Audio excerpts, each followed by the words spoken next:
ছোট ভাই প্রবাস থেকে বাড়ি এসে দেখলো তার প্রেমিকা হয়ে গেল তার ভাবি। তাই নিয়ে দুই ভাইয়ের ভিতর হট্টম গন্ডগোল। চলুন দর্শক তাদের কাছ থেকে বিস্তারিত জানার চেষ্টা করব। আচ্ছা, প্রবাসী ভাই আপনি তো আপনার গার্লফ্রেন্ড ছিলই। জি ভাই, আমরা তো প্রবাসী না, হইছে কথাই যে কই আমরা প্রবাস থেকে যে আমরা যারা প্রবাস আসি তারা হয়েছে গিয়ে কপাল পোড়া।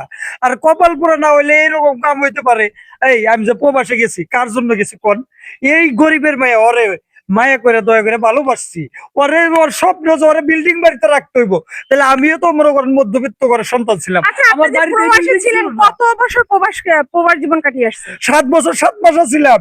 সেইখান থেকে যত টাকা পাইছি, মনে করেন যে চাকরি করছি সেটা তো করছি, পাশাপাশি ওভার টাইম করছি। ওভার টাইম করে কাজ করতে করতে মনে করেন 24 ঘন্টার ভিতর 19 ঘন্টার মধ্যে আমি কাজ করছি। আজকে দেখেন আমার দেহ চেহারার অবস্থা কি। আচ্ছা, আপনি যে এই মেয়েটার সাথে প্রেম করছেন বা ভালোবাসছেন তা কি আপনার ফ্যামিলি কেউ জানে না? ফ্যামিলি জানে কি কেউ প্রেম ভালোবাসা করে নাকি? আমি তো যাওয়ার আগে আমার হাতে হাত রেখে কথা দিচ্ছে, আর আজকে কথার বড় খেলাপ করছে। আর আমার বড় ভাই কিন্তু বড় ভাই, তুমি যে বিয়ে করছো তখন কি তোমার কই নাই যে আমার সাথে তোর সম্পর্ক ছিল? ফাইজলামি কথা কইছ না। আমি যদি জানতাম যে ওই মেয়ের সাথে তোর সম্পর্ক ছিল তাহলে কি আমি বিয়ে করতাম? আর তাছাড়া আমার পাত্রী আমি পছন্দ করে বিয়ে করছি তা না, আমার কাকা পছন্দ করছে। আমার তো বিয়ের বয়স পার হয়ে যাইতেছিল ব্যবসা বাণিজ্যের চাপে। কাকা কইলো যে এবার তোর বিয়ে করনি লাগবো, মোটামুটি জোর করে আমার বিয়ে করাইছি। কিন্তু এই পাত্রী তো আসলে আমার ছোট ভাইয়ের প্রেমিকা ছিল, এটা জানতাম না। বিষয়টা আমি কাকারে জিজ্ঞেস করলাম।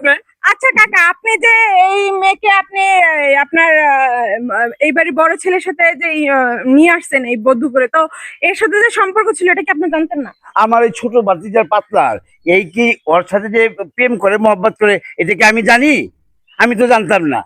আর আমার এই বড় ভাতিজা আমার রিকোয়েস্ট করছে, আমিও তো রিকোয়েস্ট করছি যে একটা ভালো তরে বিয়ে করেছি। এই মেয়ের সাথে যে ওর আগের থেকে সম্পর্ক, প্রথম প্রেম, এটা আমি জানি তো না।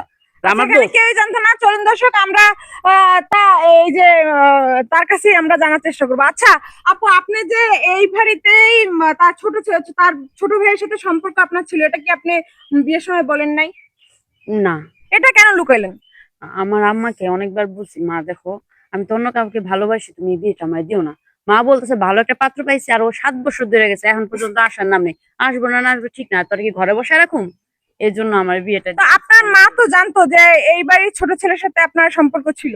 আমি তো বুঝায় বলছি কিন্তু উনি রাজি না। আচ্ছা আন্টি, আপনার সাথে একটু কথা বলবো। আপনি তো জেনে শুনে এরকম কেন ভুলটা করলেন? জেনেছি মধ্যে কি হয়ে গেছে বিদেশে 7 বছর হয়ে যায়, আইতেছে না। কতবার কইতেছে তো বাবা আহো বিদেশ থেকে মরি নাই, বিদেশে তো মরি নাই, আসমু। চুপ থাকেন। তো হ্যাঁ আইতেছে না তো কি করতাম? আমার মাইয়ের হ্যাঁ আসে কি বয়ে রাখতাম? মাইয়ের বয়স হইতেছে না, এর লেগে বিয়ে দিছি। ভালো কথা আসলে শুনেন, আপনার ভুল আছে।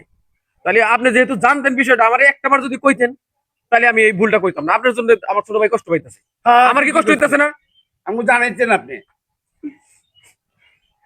এখন আপনারা করবে মানে এটা করণীয় কি? এখন আপনি আপনার ছোট ভাইয়ের মানে প্রিয় মানুষটাকে নিয়ে আপনি সংসার করবেন, এখন আপনার মত। এখন ওর সাথে আমার বিয়ে হয়ে গেছে, আমরা সংসার করতেছি। এখন করণীয় তো অন্য কিছু নাই। এটা তো কোনো অপশন নাই যে আমি ওরে তালাক দিলাম আবার আমার ছোট ভাইয়ের কাছে বিয়ে দিলাম, এরকম তো আর কিছু করা সম্ভব না। আমার ছোট ভাইরে দেখে শুনে অন্য জায়গায় এই কাকারে কইতেছি অন্য জায়গায় ভালো দেখে একটা পাত্রী দিকে বিয়ে করে দিও।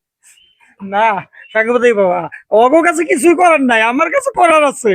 আমি তো আসার সময় আমার কবিলকে কয়েছিলাম যে আর আমি কোনদিন বিদেশে আসবো না, আমি ওই বিদেশেই যাবো, আর বাকি জীবন ওই বিদেশেই কাটাবো। এই দেশে আমার আর থাকার দরকার আচ্ছা নাই। ঠিক আছে, বিদেশে আচ্ছা, যাই যাই হোক দর্শক, এখানে একদম সিরিয়াস হয়ে গেছে ঘটনা। তো আসলে প্রবাসে হাজারো প্রবাসী অনেক স্বপ্ন দেখে কিন্তু স্বপ্ন পূরণ হয় না, এটাই স্বাভাবিক। তো আমাদের এই ভিডিওটা শুধুমাত্র আপনাদের মেসেজ দেওয়ার জন্য, আপনাদের কিছু শিক্ষা দেওয়ার জন্য আমাদের এই ভিডিওটা তৈরি করা ভিডিওটা।